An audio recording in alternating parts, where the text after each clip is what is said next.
तुम्ही कितीही इंग्रजी करावं, मराठीला तोडच नाही. कसं ते सांगतो.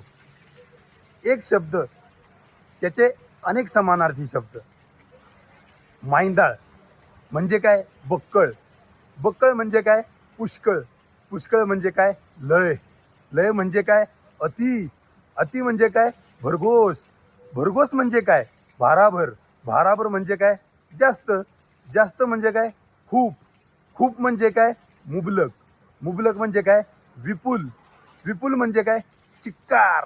चिक्कार म्हणजे काय? मोक्कार. मोक्कार म्हणजे काय? रगड. आणि रगड म्हणजे काय? प्रचंड. मराठीमध्ये ह्यासारखे एकाच अर्थाचे अनेक समानार्थी शब्द आहेत. तुमच्या इंग्रजीमध्ये आहेत का हो? नाही ना. कारण मराठीला तोडच नाही.